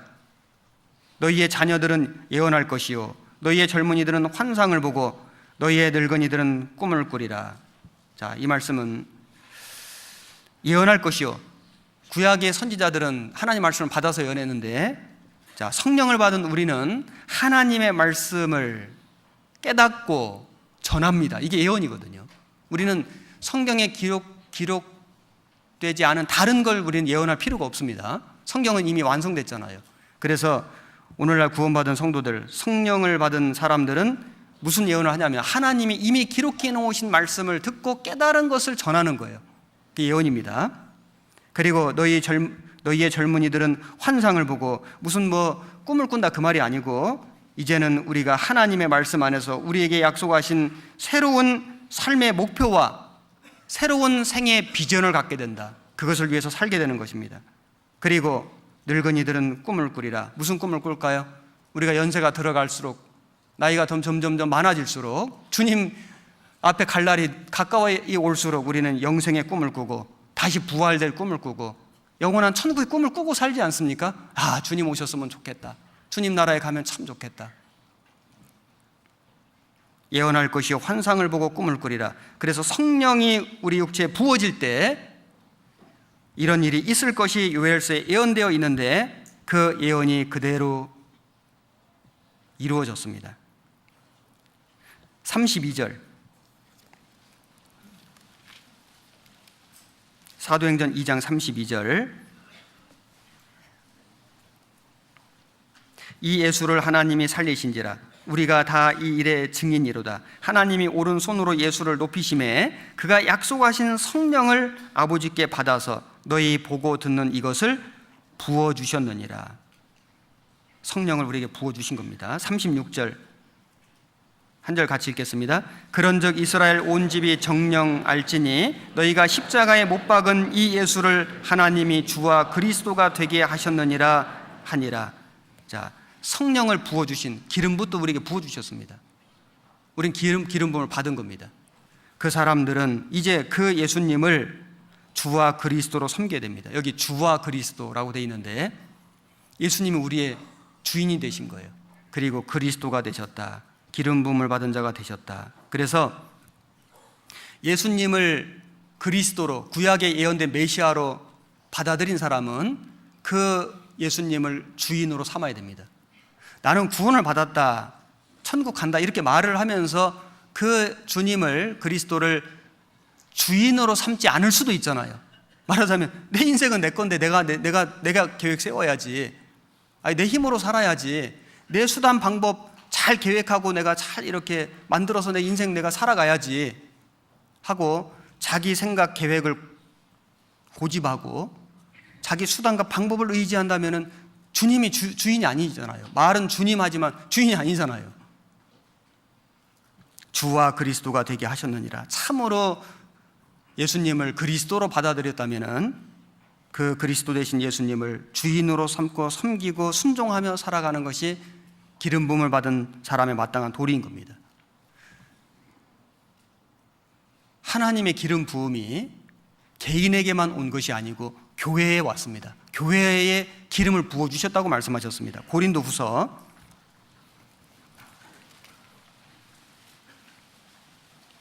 고린도후서 1장 21절, 신약 286페이지입니다. 21절, 22절 같이 읽겠습니다. 우리를 너희와 함께 그리스도 안에서 견고케 하시고 우리에게 기름을 부으신 이는 하나님이시니 저가 또한 우리에게 인치시고 보증으로 성령을 우리 마음에 주셨느니라. 우리에게 기름을 부으신 이는 하나님이시니, 여기 복수죠. 교회입니다. 하나님이 교회에게 기름을 부어주셨습니다. 저가 또한 우리에게 인치시고 보증으로 성령을 우리 마음에 주셨느니라. 그래서 교회는 하나님의 기름 부음을 받은 곳입니다. 참 우리가 이 교회를 생각할 때, 야, 이 교회를 하나님이 기름 부어주셨다, 성령이 기름 붓듯하셨다, 주님이, 그 성령이 기름 붓듯하신 그 주님이 우리 가운데 계신다. 그러니 우리가 주님도 사랑하고 주님도 존귀하게 여겨야 되잖아요. 뿐만 아니라 교회도 사랑하고 교회도 존귀하게 여겨야 됩니다. 왜냐하면 성령이 교회에 기름을 부어주신 겁니다. 요한일서 2장입니다. 20절,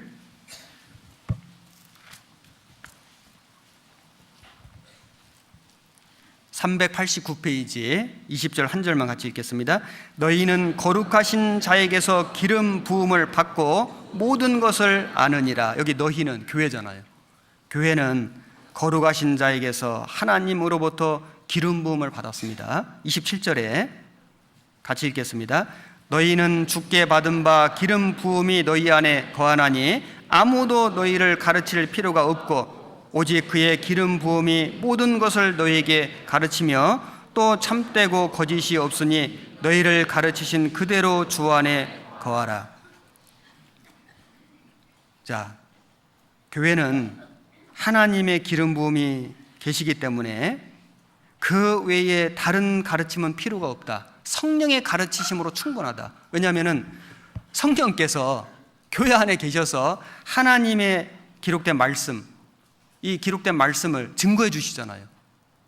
성령께서 그 성령이 증거해 주시는, 성령이 가르쳐 주시는 그 말씀으로 충분하다. 다른 인간의 가르침, 다른 세상의 가르침 필요 없다는 겁니다. 지금 이 세상에 많은 소위 자기들은 교회라고 말하지만은 교회들이 있는데 그 가르치는 내용을 보면은 인간의 가르침, 세상의 가르침이 많이 섞여 있잖아요. 우리 교회 안에 그런 인간의 가르침, 세상의 가르침은 필요 없습니다. 오직 성령의 가르치심, 성령께서 증거하시는 성경의 말씀으로 충분합니다. 그 기름 부음이 교회 안에 있으므로 그 안에 거하라. 그 안에 거하라. 이 교회가 그냥 만들어진 게 아니고 이 교회가 그 예수님, 하나님의 기름 부으심을 받은 그 예수님으로 말미암아 성령의 기름 부음을 받은 한 사람 한 사람이 모여서 교회가 된 거잖아요. 이 교회가 얼마나 소중할까요? 이 교회가 얼마나 존귀한 존재일까요? 이 교회를 우리가 사랑해야 됩니다. 이 교회를 정말 소중히 여겨야 됩니다. 교회가 귀한 걸 알아야 됩니다. 교회를 섬겨야 됩니다. 그런데 혹여라도 이 교회를 소홀히 여기고 이 교회를 함부로 말하고 심지어는 이 교회를 대적하는 마음을 갖고 실제로 대적하는 일을 한다면 이건 정말로 보통 일이 아닙니다. 이건 진짜 무서운 일입니다. 하나님 앞에 한없이 부끄럽게 될 겁니다. 우리는 교회를 소중히 여길 뿐만 아니라 그 교회 안에 형제 자매님 한 분 한 분을 정말 소중히 여기고 그리고 돌아보고 서로 사랑해야 됩니다. 마태복음 25장을 찾겠습니다.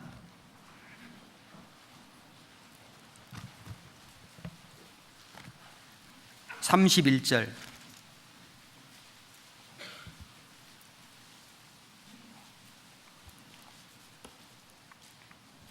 43페이지입니다.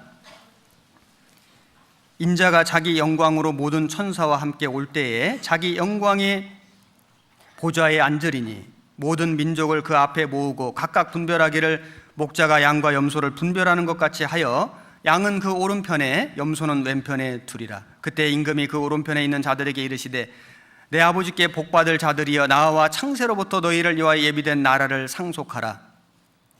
내가 줄일 때 너희가 먹을 것을 주었고 목마를 때 마시게 하였고 나그네 되었을 때 영접하였고 벗었을 때 옷을 입혔고 병들었을 때 돌아보았고 옥에 갇혔을 때 와서 보았느니라. 이에 의인들이 대답하여 가로되 주여 우리가 어느 때에 주의 줄이신 것을 보고 공개하였으며 목마르신 것을 보고 마시게 하였나이까? 어느 때에 나그네 되신 것을 보고 영접하였으며 벗으신 것을 보고 옷 입혔나이까? 어느 때에 병드신 것이나 옥에 갇히신 것을 보고 가서 배웠나이까 하리니. 40절 같이 읽겠습니다. 임금이 대답하여 가라사대 내가 진실로 너에게 이르노니 너희가 여기 내 형제 중에 지극히 작은 자 하나에게 한 것이 곧 내게 한 것이니라 하시고. 마태복음 25장에는 세 가지 비유가 나옵니다. 우선 열처녀 비유가 나오는데, 열처녀 비유는 5처녀는 기름이 있었고 5처녀는 기름이 없었습니다. 등불은 있었는데 기름이 없는 거예요. 성령이 없는 겁니다. 그러니 성령의 기름 부음을 받고 구원함을 받고 준비하라. 첫 번째 비유의 교훈이죠. 그 다음에 달란트 비유가 나오는데, 하나님이 구원받은 사람에게 주신 재능들이 있는 겁니다. 그 재능들을 활용해서 하나님 영광을 위해서 힘껏 살아라. 그에 따라서 주어진 영광이 다른 겁니다. 그리고 여기 양과 염소 비유가 나오는데, 하나님의 양이 되었다면은, 우리 구원받은 사람 하나님 양이지 않습니까? 그래서 양은 오른편에 염소는 왼편에 두리라. 양, 염소는 멀리서 보면 비슷한 것 같지만 가까이서 보면 완전 다르잖아요. 모양만 다른 게 아니라 성질이 완전 다른 겁니다. 성질이. 이스라엘 성지 순례 때 이렇게 그 양들을 보니까 양들 무리 속에 염소가 몇 마리 있는 겁니다. 왜 섞어놨냐고 물어보니까 양들은 자꾸 모이는 성질이 있는데, 모이는, 자꾸 이렇게 같이 모이는 양떼라고 하지 않습니까? 근데 염소는 자꾸 헤쳐놓는다는 겁니다. 그래서 양이 너무 많이 모이면은, 너무 이렇게 붙어 있으면은 뭐 전염병 발생 우려 이런 것이 있기 때문에 염소 몇 마리 풀어놓으면 목자가 수고 안 해도 염소가 계속 다니면서 뿔로 받고 이렇게 헤쳐놓기 때문에 염소 몇 마리 풀어놓는 거라고. 구원받은 사람은 모이려는 성질이 있는 거예요. 이게 진짜 신기합니다. 조모임 가고 싶은 거예요. 구역 모임 가면 좋은 겁니다. 갈 때는 조금 갈등해서도 가서 보면 너무 좋은 거예요. 돌아올 때는 진짜 잘 왔다 생각하는 겁니다. 그런데 구원받지 않은 사람은 세상 천지에 나 이런 사람 처음 봤다.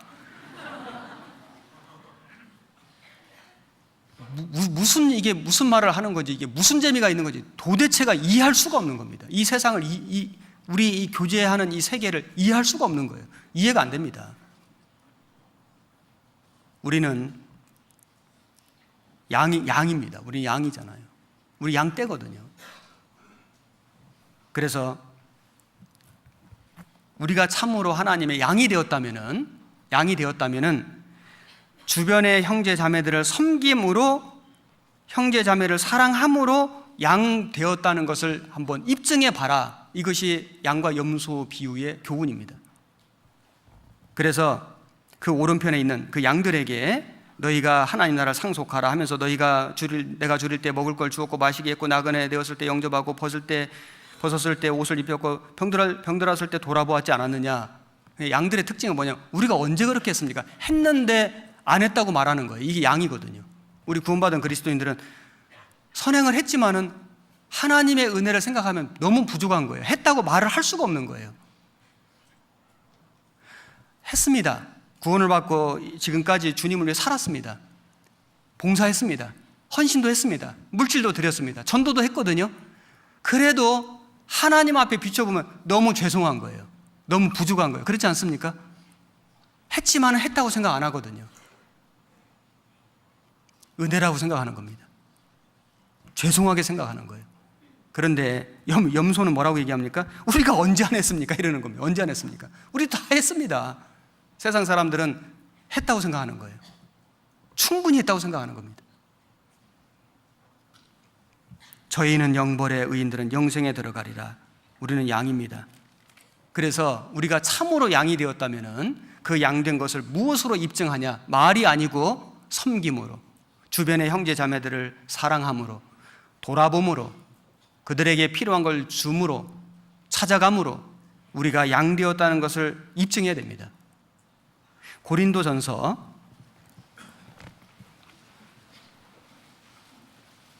8장입니다. 8장 1절 271페이지.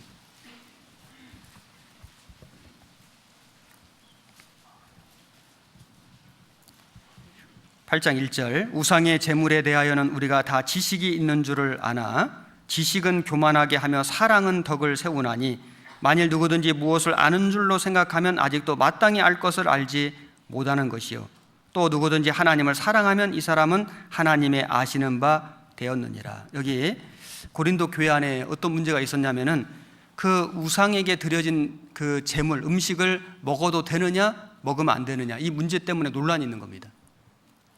여기에서 지식과 사랑의 문제가 나오는데, 지식은 뭐냐면 하나님 뜻을 안다, 하나님의 율법을 안다, 이 지식이죠. 그런데 이 지식과 사랑은 함께 가야 되는데 사랑이 없는 지식은 교만하게 한다. 내가 많이 안다 이거죠.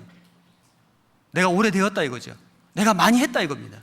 근데 사랑이 없으면 지식은 교만하게 되고 형제 자매에게 상처와 문제를 주는 겁니다.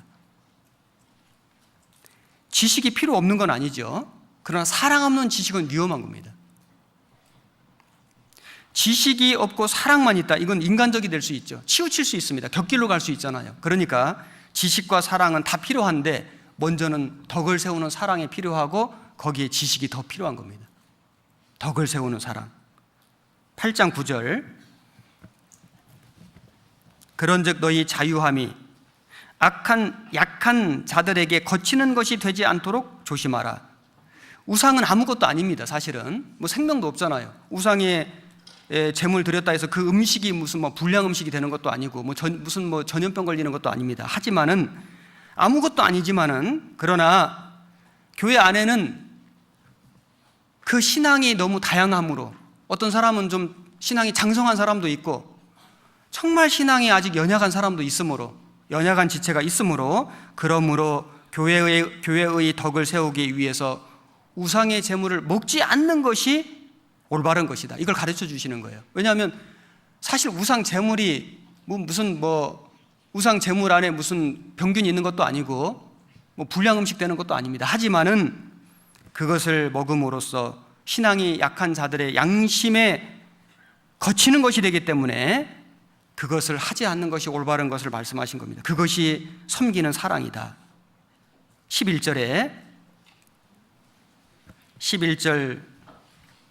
13절까지 같이 읽겠습니다. 그러면 네 지식으로 그 약한 자가 멸망하나니 그는 그리스도께서 위하여 죽으신 형제라. 이같이 너희가 형제에게 죄를 지어 그 약한 양심을 상하게 하는 것이 곧 그리스도에게 죄를 짓는 것이니라. 그러므로 만일 식물이 내 형제로 실족케 하면 나는 영원히 고기를 먹지 아니하여 내 형제를 실족치 않게 하리라. 이 바울의 사랑을 보십시오. 바울의 사랑은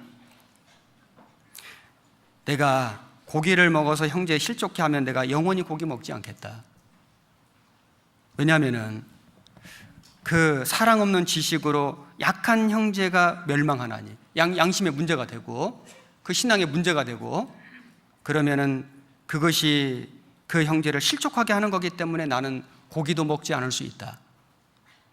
자, 이렇게 한 이유가 뭘까요? 그리스도께서 위하여 죽으신 형제라. 비록 지금 신앙이 너무 약하지만은, 너무 연약한 지체지만은 그 약하고 연약한 지체를 생각함으로, 배려함으로, 그래서 그 덕을 세우는 사랑을 실천하는 이유가 뭐냐면 그 연약한 형제도 그리스도께서 위하여 죽으신 형제라. 기름 부음 받았다 그 말입니다. 우리 주변에 신앙이 연약한 형제 자매님들이 있을 수 있습니다. 어떤 분은 구원받은 지 얼마 안 되었고, 또 어떤 분들은 구원을 받은 지 오래되었지만 아직 그 신앙과 믿음이 성장하지 않은 분들도 있을 수 있습니다. 좀 세상과 좀 이렇게 타협하고 살아가는 분도 있을 수 있고, 또 좀 곁길로 간 사람들도 있을 수 있고, 여러 가지 그 문제를 가지고 있는 분들이 있을 수 있지만은, 그러나 우리가 지식으로가 아니라 사랑으로, 그 덕을 세우는 사랑으로 그들을 대하고, 그리고 우리가 돌아보고, 우리가 참아주고 기다려주고, 그리고 섬기고 해야 할 이유가 뭐냐? 그가 하나님의 기름 부음 받은 자다. 오직 그 이유 하나입니다. 그 사람의 행실을 보고 하는 게 아니죠. 그가 하나님의 기름 부음을 받은, 구원받은 형제다. 그 이유 하나만으로 우리는 그렇게 할 수 있다. 사도 바울은 그런 믿음을 가졌습니다. 우리가 그 믿음을 본받아야 됩니다. 믿음이 전부 다르잖아요. 다 귀합니다. 이 손가락이 서로 싸웠다 그러죠. 엄지는 내가 최고다, 중지는 내가 되게 길다, 약지는 비싼 반지 내가 다 낀다 하고 막 자랑을 하는데, 새끼손가락에 뭐라 했냐면은, 그래 너희들 아무리 잘나고 다 뭐 중요하지만은 나 없으면 병신이야. 새끼손가락 작지만은 이거 필요합니다. 우리 안에 필요 없는 존재는 없습니다. 우리는 다 필요합니다. 5손가락 기도라는 것이 있는데, 엄지는 우선 자기 자신을 위해서 기도하고, 그 다음에 이 검지는 우리가 이렇게 누구를 이렇게 미워할 때 이렇게 손으로 이렇게 가르치잖아요. 내가 미워하는 사람을 위해서 기도하고, 그 다음에 중지는 제일 길잖아요. 교회 안에 앞에서 일하는 일꾼들을 위해서 기도하고, 그리고 약지는 반지 끼잖아요. 소중한 사람들, 내가 사랑하는 사람들을 위해서 기도하고, 그리고 새끼손가락은 제일 연약한 우리 지체들을 위해서 우리는 기도해야 한다. 우리 주변에 정말 연약한 지체들이 있을 수 있는데, 그들을 위해서 우리는 정말 진심으로 기도하고 돌아보고 섬기는 것이 사랑입니다. 이런 글이 있어요. 좋은 글인데 잠깐 소개해드리면은, 작가가 되고 싶다면 2가지를 해야 합니다. 많이 읽고 많이 써야 됩니다. 화가가 되고 싶다면 2가지를 해야 되는데 많이 보고 많이 그려야 합니다. 학자가 되고 싶다면 2가지를 해야 되는데 많이 복습하고 많이 예습해야 됩니다. 영어를 유창하게 하려면 많이 듣고 많이 말해야 됩니다. 신앙생활을 잘 하려면 성경 말씀을 많이 듣고 많이 교제해야 합니다. 전도를 잘 하려면 많이 기도하고 많은 사람을 만나야 됩니다. 주님께 쓰임받는 사람이 되려면 세상과 구별되어야 하고 하나님 말씀에 순종해야 합니다. 자, 그것이 비결이죠. 자, 우리는 오늘 말씀을 좀 정리하면은 기름 부음 받은 사람들입니다. 우리는 그 다윗이 어떻게 축복을 받았느냐? 사울이 자기를 죽이려는 원수였지만은 그러나 다윗은 그 사울을 진심으로 사랑하고 존귀하게 여겼습니다. 그 이유가 뭐냐? 하나님의 기름 부음을 받은 자였다. 그 이유 하나 때문입니다. 우리는 예수님은 기름 부으심을 받은 자였고, 그 예수님은 우리 구주로 영접했습니다. 그 예수님은 선지자로 오셨고 왕으로 오셨고, 그리고 제사장으로 오셨습니다. 기름 부음을 받으셨죠? 그 예수님처럼 우리도 기름 부음 받았잖아요. 우리도 그 예수님이 받은 그 직분, 기름 부으심으로 받은 그 직분, 3중 직분, 그 직분을 우리도 갖고 있습니다. 자, 우리도 선지자거든요. 우리는 어떤 선지자입니까? 우리는 하나님의 복음을 선포하는 선지자입니다. 하나님의 뜻을 우리 알잖아요. 선지자들의 뜻을 알고 그걸 전했습니다. 많은 환난과 핍박이 있었지만 전했잖아요. 우리도 구약의 선지자들처럼, 아니 우리는 예수님처럼 그 하나님의 뜻을, 그 복음을 우리도 전해야 됩니다. 그 다음에 제사장이죠. 예수님은 자기 몸을 제물로 드린 제사장입니다. 중보자가 되셨죠. 우리도 우리의 몸을 주님께 드리고 복음을 위해서 드려야 됩니다. 헌신하는 삶이죠. 우리는 왕으로 살아야 됩니다. 어떤 왕으로 살아야 할까요? 여기 고린도전서 4장 8절 말씀,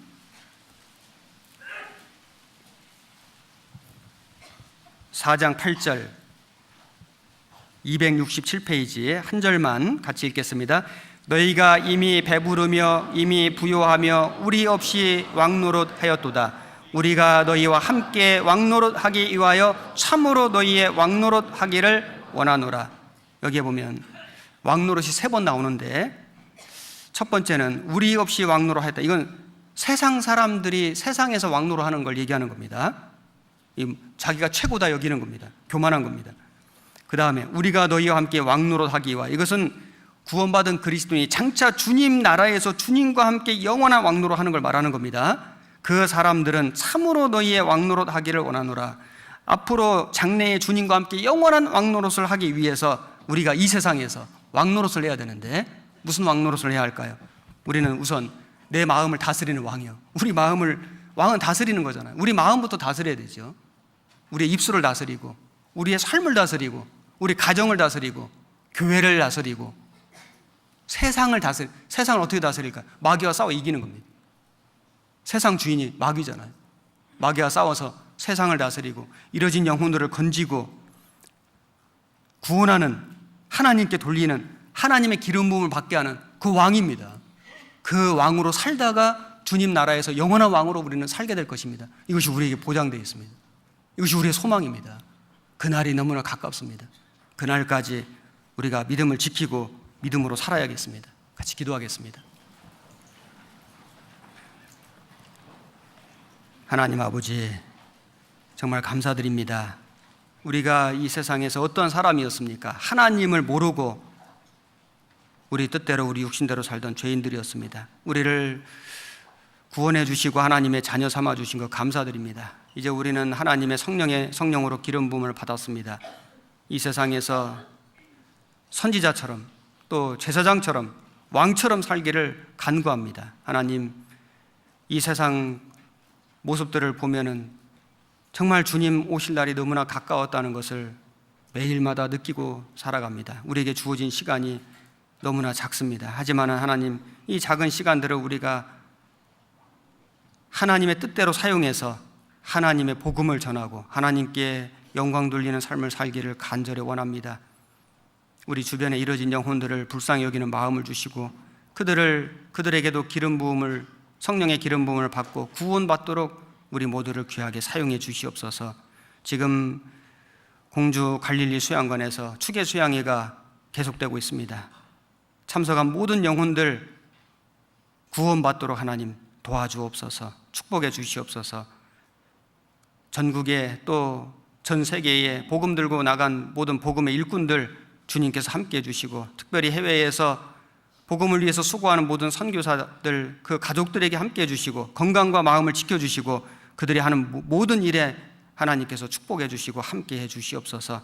우리의 남은 모든 삶을 하나님의 자비로우신 손길에 온전히 의지하고 부탁드립니다. 우리를 사랑하시는 우리 구주 예수님 이름으로 기도드렸습니다. 아멘.